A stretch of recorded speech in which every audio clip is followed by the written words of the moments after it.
Hello बच्चों, चलिए हमारा प्रश्न देखते हैं। प्रश्न है मोनोसेकेराइड क्या हैं? मोनोसेकेराइड क्या होते हैं? तो चलिए बच्चों मुख्य अवधारणा की बात करें। मुख्य अवधारणा मुख्य अवधारणा मुख्य अवधारणा मुख्य अवधारणा मुख्य अवधारणा मुख्य अवधारणा। तो बच्चों मुख्य अवधारणा में बात करते हैं मोनोसेकेराइड के बारे में।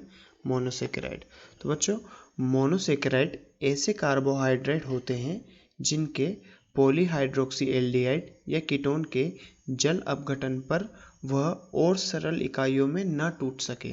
तो बच्चों हम लिख सकते हैं monosaccharide monosaccharide saccharide monosaccharide monosaccharide monosaccharide ऐसे कार्बोहाइड्रेट हैं, ऐसे कार्बोहाइड्रेट होते हैं, ऐसे carbohydrate carbohydrate carbohydrate carbohydrate carbohydrate होते हैं कार्बोहाइड्रेट होते हैं कार्बोहाइड्रेट होते हैं कार्बोहाइड्रेट होते हैं जिनके जिनके जिनके पॉलीहाइड्रोक्सी पॉलीहाइड्रोक्सी जिनके पॉलीहाइड्रोक्सी एल्डिहाइड और कीटोन एल्डिहाइड और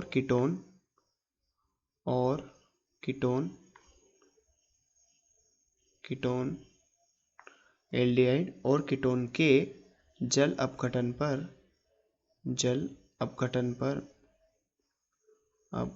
पर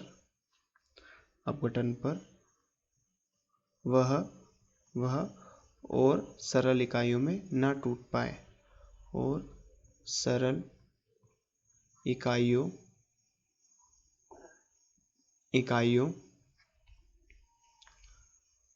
में न टूट सके।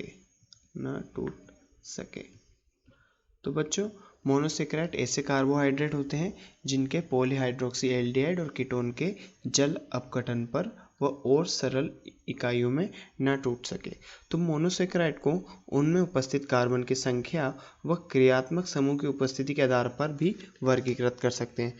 तो बच्चों मोनोसेकेराइड में उपस्थित कार्बन की संख्या के आधार पर और क्रियात्मक समूह की उपस्थिति के आधार पर उन्हें वर्गीकृत किया जाए तो जो मोनोसेकेराइड एल्डिहाइड क्रियात्मक समूह रखते हैं उन्हें एल्डोजेस और जो कीटोन क्रियात्मक समूह रखते हैं उन्हें कीटोजेस कहते हैं।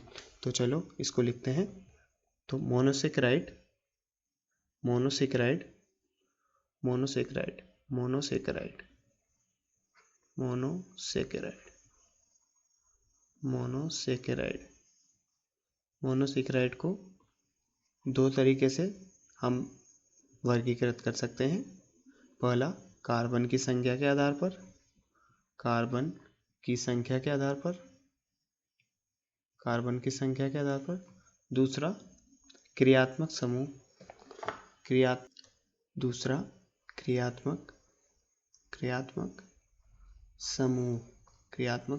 की उपस्थिति के आधार पर क्रियात्मक समूह के आधार पर ठीक है, कार्बन की संख्या के आधार पर क्रियात्मक समूह के आधार पर। तो बच्चों क्रियात्मक समूह के आधार पर देखा जाए तो इनको दो भागों में विभाजित किया जा सकता है, वर्गीकृत किया जा सकता है। पहला जिनमें एल्डिहाइड क्रियात्मक समूह हो,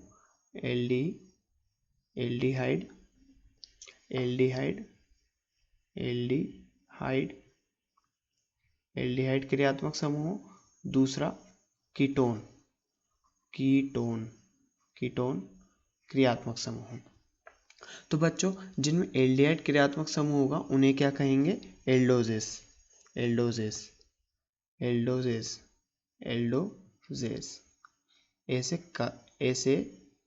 ऐसे मोनोसेकेराइड जिनमें क्रियात्मक समूह एल्डिहाइड होगा उन्हें एल्डोजेस और जिनमें कीटोन होगा उन्हें कीटोसिस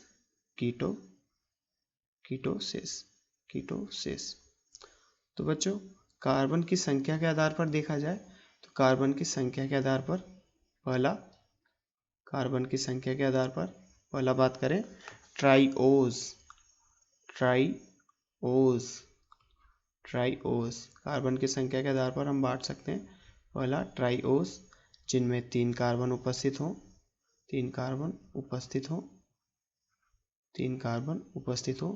दूसरा हम बात करें टेट्रोस जिनमें 4 कार्बन उपस्थित हो। तीसरा हम बात करें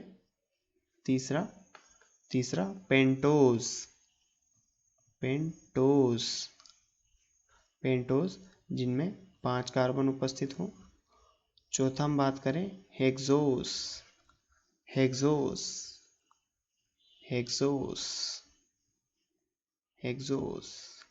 ऐसे मोनोसैकेराइड जिनमें 6 कार्बन उपस्थित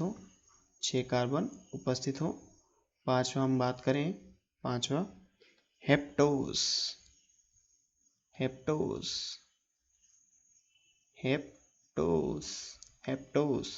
तो बच्चों हेप्टोस जिनमें 7 कार्बन उपस्थित हो। उदाहरण के लिए अगर देखें तो उदाहरण के लिए यदि कोई कीटोन है, एक कीटोन जिसमें 3 कार्बन उपस्थित हैं, तो हम इसे क्या कहेंगे? हम इसे कहेंगे कीटोट्राइओस। कीटो यहाँ पर क्रियात्मक समूह बता रहा है और ट्राइओस यहाँ पर कार्बन की संख्या को दर्शा रहा है।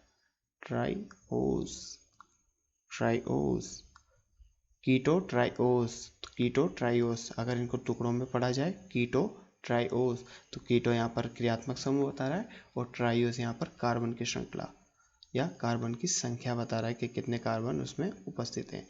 और यदि हम एक एल्डिहाइड लेते हैं, एक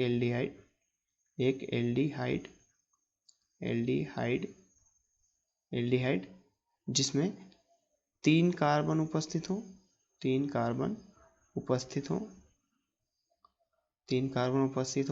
तो हम इसे क्या कहेंगे?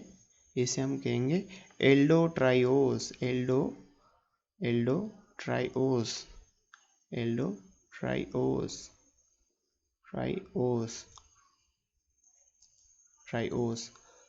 तो बच्चों हमसे प्रश्न में पूछा गया था कि मोनोसैकेराइड क्या होते हैं। तो हमने बात की मोनोसैकेराइड ऐसे कार्बोहाइड्रेट होते हैं जिनके पॉलीहाइड्रोक्सी एल्डिहाइड और कीटोन के जल अपघटन पर वह और सरल इकाइयों में न टूट सके। बच्चों यहाँ पर न आएगा, न टूट सके और सरल इकाइयों में न टूट सके। तो मोनोसैकेराइड का हमने यहाँ पर वर्गीकरण भी देखा कार्बन की संख्या के आधार पर और क्रियात्मक समूह के आधार पर। तो के आधार पर और यहाँ पर के आधार पर। तो बच्चों देखा जाए तो हमने यहाँ पर 2 तरीके से देखा, कार्बन की संख्या के आधार पर, क्रियात्मक समूह की संख्या के आधार पर, यानी क्रियात्मक समूह के आधार पर। तो क्रियात्मक समूह के आधार पर हमने देखा एल्डिहाइड कीटोन, एल्डिहाइड जिनमें होगा उन्हें एल्डोसिस और कीटोन जिनमें होगा उन मोनोसैकेराइड को कीटोसिस मोनोसैकेराइड्स कहते हैं। और कार्बन की संख्या के आधार पर जिन मोनोसैकेराइड में 3 कार्बन उपस्थित होंगे उन्हें ट्राइओस, और जिनमें 4 टेट्रोस, जिनमें 5 पेंटोस, जिनमें 6 हेक्सोस और जिनमें 7 हेप्टोस। हमने उदाहरण भी देखा एक कीटोन जिनमें 3 कार्बन उपस्थित हो तो हम क्या बोलेंगे? कीटोट्राइओस। और एक एल्डिहाइड जिनमें 3 कार्बन उपस्थित हो उसे एल्डोट्राइओस। तो आशा करते हैं बच्चों आपको प्रश्न समझ में आया होगा। धन्यवाद।